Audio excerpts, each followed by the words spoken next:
from St. Louis Public Radio. This is St. Louis on the Air.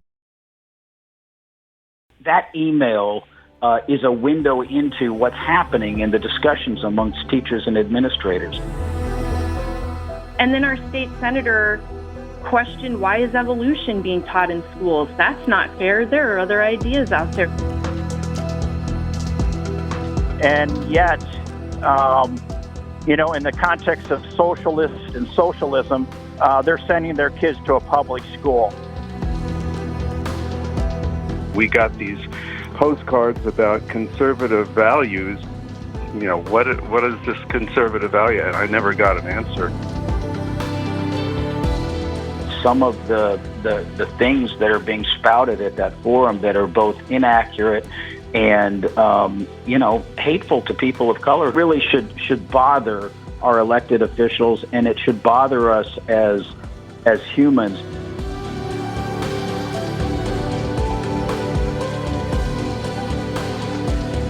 I'm Sarah Fensky. St. Louis Post-Dispatch columnist Tony Messenger doesn't just write at times about the Rockwood School District. He also lives within the West St. Louis County School District's borders. His wife works for it. His two youngest kids are longtime pupils. And that gives him unique insight into what's going on within the district these days. And it's fair to say it's a lot. As Tony detailed in a column last week, Rockwood schools are confronting some of the big questions of our time. Questions that include whose history gets told and whose permission school districts need to tell it. Questions that have led to angry Facebook threats and heated in-person meetings. And joining us today to tell us more is St. Louis Post-Dispatch columnist Tony Messenger. Tony, welcome. Thanks, Sarah. Good to be here. So we're so glad you could be here. I'm so excited to pick your brain on this and just excited to have you here in the chair. But I want to start by talking about the Rockwood School District. You wrote in your column last week that it's under attack. What do you mean by that? Well, there's this private Facebook group called Concerned Parents of Rockwood, and it started out, at least initially, as being a group that wanted everybody to go back to school during the coronavirus pandemic. And I first wrote about it during the pandemic last year when it started kicking people out of the group for simply trying to share information about the virus and about the pandemic, and anything that was mentioned on the Facebook group that was supportive of any sort of district action or county action to protect us from the virus was sort of seen as outside the bounds of normalcy. And it was really upsetting. There were a couple of neighbors of mine that had alerted me to it. And that group has become more and more vocal, and more angry, and in a very public way. And it's really affecting the district. It's affecting teachers. It's affecting administrators. It's affecting parents. And it's now really blown up into this attack on curriculum. Anything based at all on the concept of racial equity is under attack by this group, and they're being supported by some Republican politicians in Jefferson City. Yeah, I mean, this has now moved to the Missouri legislature. This isn't just an inner Rockwood squabble. Get us up to speed with what they're possibly doing here. Well, there is a bill in the legislature. It hasn't quite moved forward yet, but it's out there, and they spent plenty of time debating it, that would literally ban any discussion of the 1619 Project, the Pulitzer Prize-winning project from Nicole Hannah-Jones of the New York Times. It would ban most discussion of any sort of racial equity issues. I mean, it is a pure piece of censorship legislation. And the idea is there is this sort of national movement in the Republican Party to make this concept of critical race theory against the law to be taught in public schools. Well, this bill basically defines what critical race theory is and then throws a bunch of things into it. There are some really worried folks about the nature of this legislation, because it not only makes people of color within the district, both administrators, teachers, and students, feel like they're personally under attack.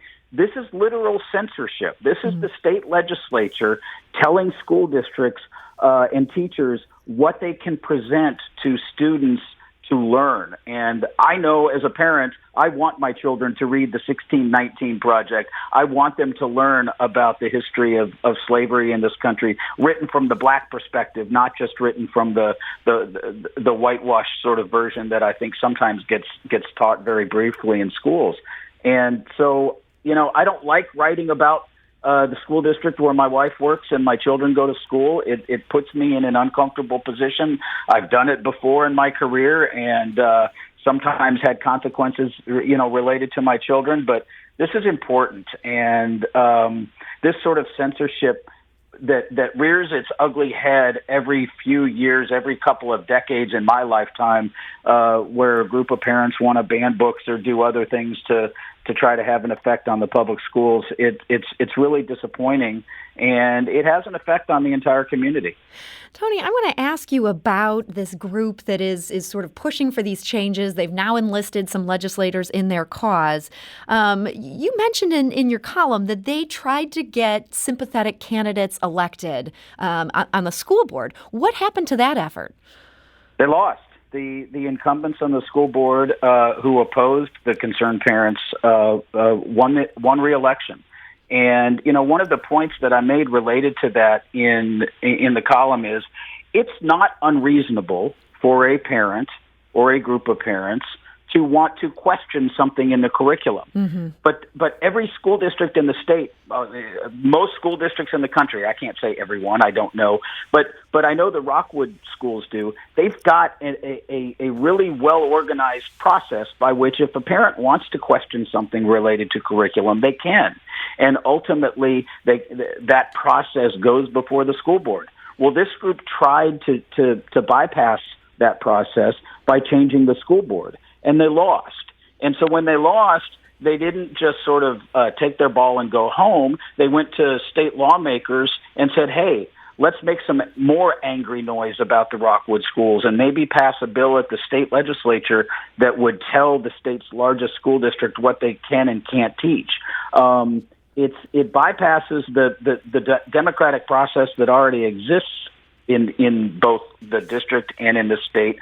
But it also says something else. This group calls itself Concerned Parents, and yet they're not so concerned that they want to hear from any of their neighbors. This is a closed Facebook group that doesn't let outsiders in. Mm-hmm. That says to me a lot about their motivations. I wanted to ask you, some of the legislators who are involved in carrying the water for this group, they hosted a public forum over this issue last week. Did you end up personally going to that? I did not go to that forum. I've seen some of the reporting, including from some of your colleagues, about that forum, and I've talked to some folks who were there. And again, you just look at the nature of some of the things that are being spouted at that forum that are both inaccurate and hateful to people of color who really feel uncomfortable now in the district. That's a real feeling for teachers and students and administrators when they feel like they're under attack and when lawmakers are helping them. That really should bother our elected officials, and it should bother us as humans that some of our neighbors are just feeling uncomfortable being in a public gathering with their fellow parents, students, teachers, and administrators in a school district in which everybody has the same goal. We want our kids to have a great education. That's it. Mm-hmm. I'm glad you brought up my colleague at St. Louis Public Radio, Ryan Delaney. He has a really good in-depth piece about this that's on our website right now if people are interested in reading that. It's stlpr.org. And in his piece, Ryan quoted Terry Harris. Terry is Rockwood's Director of Student Services, and he's a black man who himself attended the district through its desegregation program. He told Ryan this about the district's goals. What Rockwood School District is teaching is how to make sure that all kids belong, how to diversify our curriculum, how to expand books and different thoughts and create critical thinkers. Yeah, we do have that. And Terry Harris told my colleague Ryan Delaney this about the angry letters and emails and threats he's gotten from parents. Some of these emails, some of the phone calls, some of the messages, it gets to you, right? It gets to you. It gets to your family. And again, that's Terry Harris, Rockwood's Director of Student Services. Tony, I have the sense that Black employees of the Rockwood District who have nothing to do with the curriculum are finding themselves being targeted by angry parents who seem to be singling them out. Is that your sense of things? That is my sense, and I think it's a very real fear, and it's a very real frustration. I got an email the other day from a parent of a Black Rockwood student responding to my column, and she tells me that they're just very uncomfortable right now. That when they read attacks from lawmakers and see some of these posts that get shared on social media, and definitely some of the posts from some of the folks in this group are absolutely racist. It makes them feel uncomfortable, and to have state lawmakers and other parents trying to stop their child from reading a history of this country written from a Black perspective, a document that won the Pulitzer Prize. That's just really, it puts them in a very uncomfortable position. And so Terry Harris isn't just speaking about his own experience. He's speaking about the experience of a lot of teachers and administrators and parents and students in the district. They're very uncomfortable right now, and it doesn't speak well for our community. Tony, I want to ask you about another piece of reporting. This one comes from your colleague on the news side at the St. Louis Post-Dispatch. This is Blythe Bernhard, who's the education reporter, does a great job. She wrote a piece for the news section of the paper that suggested that teachers are hiding lesson plans from parents. It comes back to an email that came out from our curriculum director who told teachers that Rockwood parents are, quote, looking for specific things to complain about. This doesn't mean throw out the lesson and find a new one. Just pull the resource off the online classroom management system so parents cannot see it. And it said in this email that this isn't being deceitful. Prior to the pandemic, you didn't send everything home or have it available. As a parent myself, I got to say I don't love that attitude. What's your thoughts on that? Well, I don't either. And the district responded very quickly after that email went out with another email from the administration saying, hey, we don't condone this. This email shouldn't have been sent out. It was a mistake. And it's unfortunate, but that email is a window into what's happening in the discussions amongst teachers and administrators.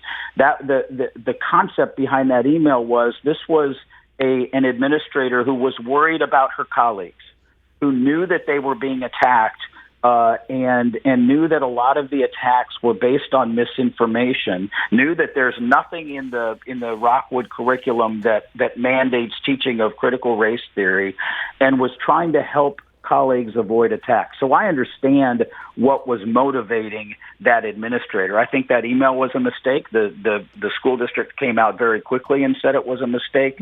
But I understand the motivation there. She was trying to protect her colleagues who really do feel under attack. We got a tweet from Cynthia. She writes, are the concerned parents of Rockwood, that's the Facebook group we've been talking about, a loud, small minority? The forum talked about so much looked like an unmasked, hateful event where they might have been a majority, since careful, considerate families wouldn't want to risk COVID-19 or targeted for defending Black, Indigenous people of color. Tony, I think it's a real question. Is this group, do they represent the majority of Rockwood School District, or is this a fringe group that's trying to take control, couldn't win at the ballot box, and is now using other measures? Well, I don't think it's a majority. They lost at the ballot box, but it was a close election, and I wouldn't be surprised that they come back again in a future election and try to elect a slate.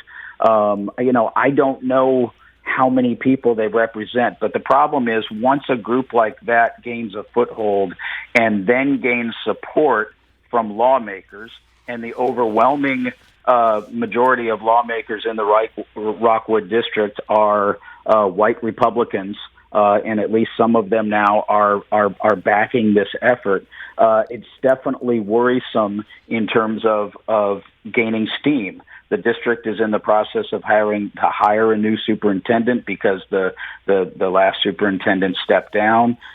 We just had a very difficult school board election.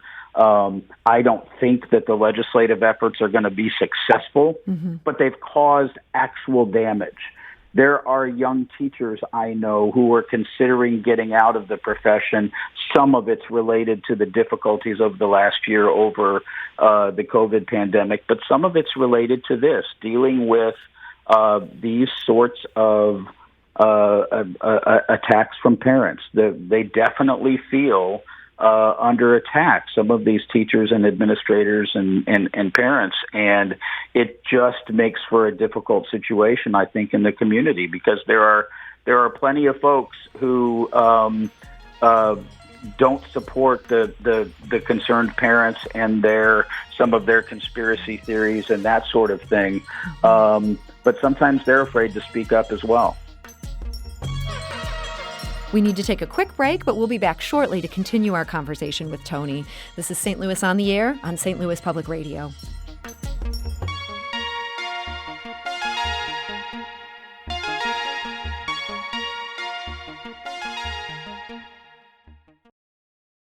Support comes from the Missouri Forest Products Association. Missouri produces wood pallets, railroad ties, white oak barrels, hardwood floors, and more. Details on the variety of products made in the state are at choosewood.com.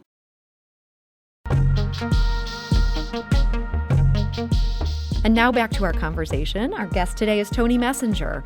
He is the Metro columnist at the St. Louis Post-Dispatch, a Pulitzer Prize winner for his excellent investigation into debtors' prisons, which led to huge policy changes in Missouri.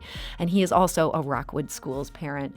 So, Tony, unsurprisingly, our phone lines are blowing up. You feel like talking to a few callers? Absolutely. All right, great. Let's go to Dennis. He's calling from St. Louis. Dennis, hi. You're on St. Louis on the Air. I've had 3 kids go through the Rockwood District, and I'm frankly appalled by the claim, the censorship that's being promoted by this group. I wanted to point out that in the recent election, it was very unclear for a person who wasn't up on this group to know what their candidate was standing for. I mean, we got these postcards about conservative values, and I went to the website where they gave you a chance to ask a question. And I said, well, what do you mean by conservative values? Because they were talking about facts and things like that. Are we going to learn about how to think, or are we, what is this conservative value? And I never got an answer. And that person lost by just not that much. It was pretty scary, I think. Dennis, do you share Tony's idea that, this group is not currently in the majority, but this could go either way in the next couple of years? I think that the fact that it's impacting administrators who have been getting protection. Apparently, they've been getting some kind of threats. The way it impacts teachers, of course, it's going to impact the district, and not in a good way. Dennis, thank you for that call. Tony, it was interesting to hear Dennis's perspective as he was trying to get some information from this group at the time they had their slate running. Well, I think they were trying very hard to sort of hide their connection to concerned parents. I know a couple of the candidates went through and sort of cleaned up their social media so that it would be hard for the public criticism of some of the stuff that at least bordered on racism that is shared within that private Facebook group didn't get aired. They sort of ran a stealth campaign to just sort of consider themselves conservatives, whatever that means in today's changed political environment. Well, thank you to Dennis for that call. Let's go back to the phone lines. John is calling from Baldwin. John, hi, you're on St. Louis on the Air. Good afternoon. I wanted to say thank you to Tony for the work he's done, shedding light on a number of these important issues in our communities. And I got more of a comment than a question. I just find it interesting that I heard on NPR this morning that this group had some people in it who were claiming that the teachers and administrators were pushing Marxist theories on their children, and yet, in the context of socialist and socialism, they're sending their kids to a public school. So, for whatever that's worth, I find that to really be interesting and a bit of hypocrisy mixed in there. John, thank you for that. Tony, do you think there's maybe a little hypocrisy on that in light of the fact that, these are public schools? Well, assuming some of the parents in that group actually are, all parents of kids in the schools. I mean, I don't know, again, because it's a private group. They made themselves private when other parents wanted to share sort of different views. But the whole concept of hypocrisy as it relates to what's going on right now really ought to be front and center. It wasn't all that long ago in within the last few months in which a lot of Republicans, including our U.S. Senator Josh Hawley, accused Twitter and Facebook and various social media companies of censorship because they banned certain material, because they blocked Donald Trump from spreading election misinformation, etc. It wasn't censorship. It was a complete misuse of the word. Censorship is related to the government banning of certain, sorts of discussion and literature, etc. And now those same folks are supporting an actual bill in the legislature that truly is the dictionary definition of censorship, and they're doing so unapologetically. And so that, when you talk about hypocrisy, that to me is where it really stands out. If, most folks that I know who are actually conservative in terms of sort of a limited government political philosophy do not want their government, particularly their state government, telling their local school district what it can and cannot teach. That is not a conservative value.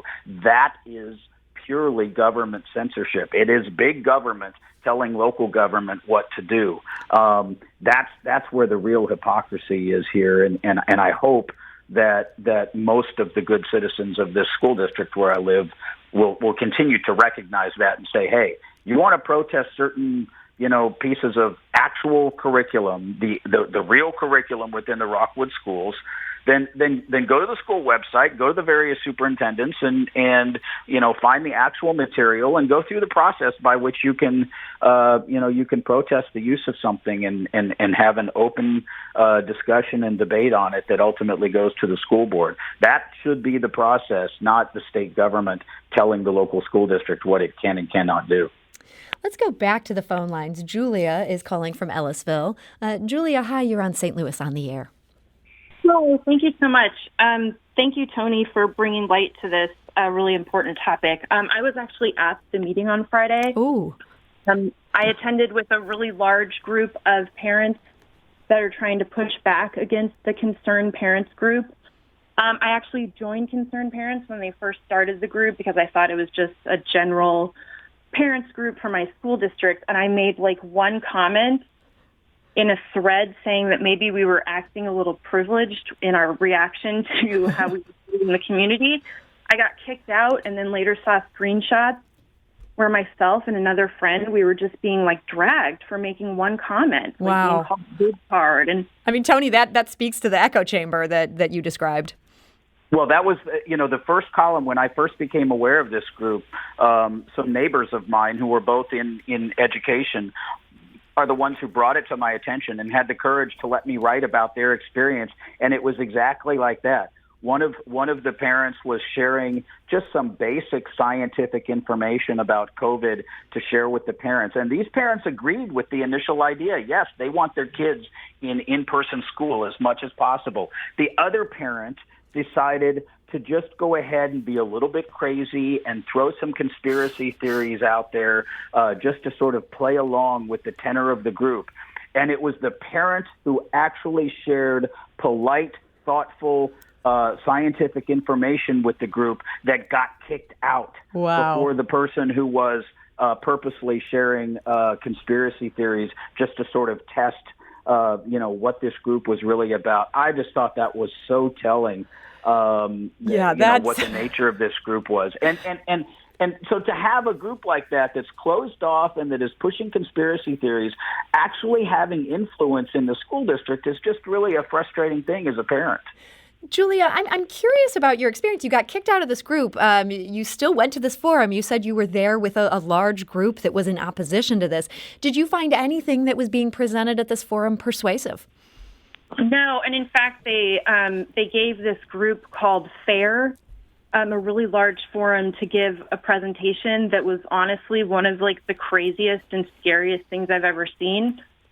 Like, what was FAIR saying? Just if you had to distill it to a nutshell. They were literally saying, like, they call liberals the neo-racists. Like, we're the racists. We're obsessed with skin color.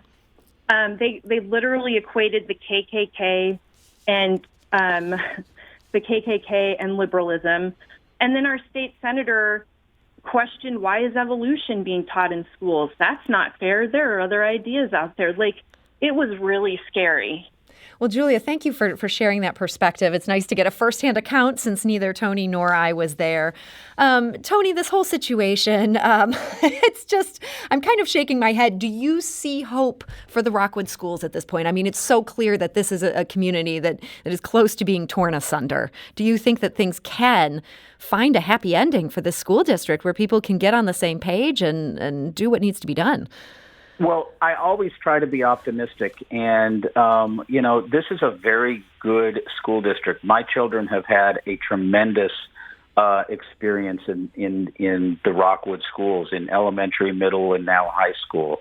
And it's a district filled with wonderful, caring teachers and administrators and lots of parents who share the same goals of just, they want their kids to have a good education and grounding for whatever it is they go on with later in life. And I'd like to think that common ground will bring us back together at some point once we as a nation sort of get through this current period of turmoil in which, somebody who thinks differently than you is viewed as an opponent rather than a neighbor who has a different lived experience. So I want to be optimistic. I want to think that ultimately the values that Terry Harris was espousing that you played and that sort of thing are going to win out.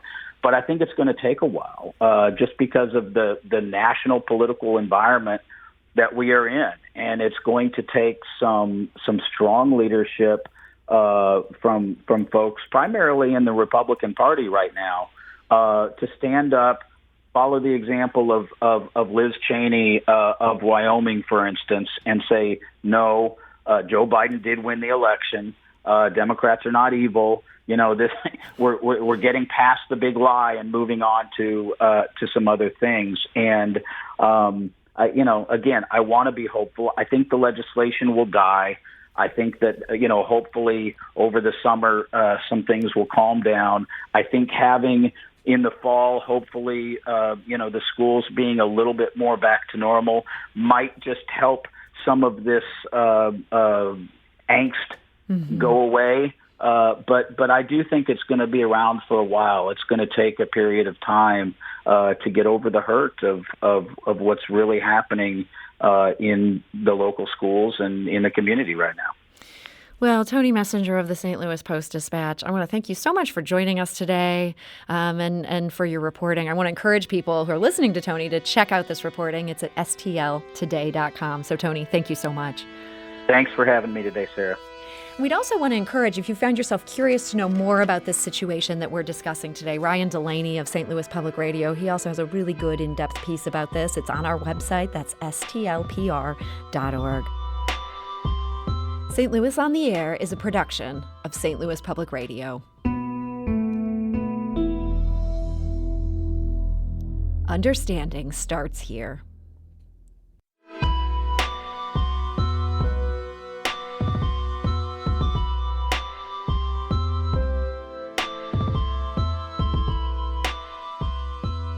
If you learned something new from today's episode, consider leaving us a review and rating on Apple Podcasts on the App Store. It's the easiest way to help people discover our show. We appreciate it. Thank you.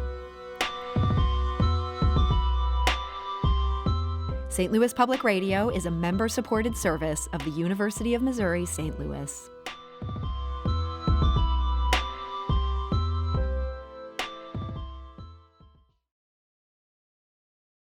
Support comes from the Missouri Forest Products Association, providing more than 41,000 jobs in the production of wood pallets, railroad ties, white oak barrels, hardwood floors, and more. Details at choosewood.com.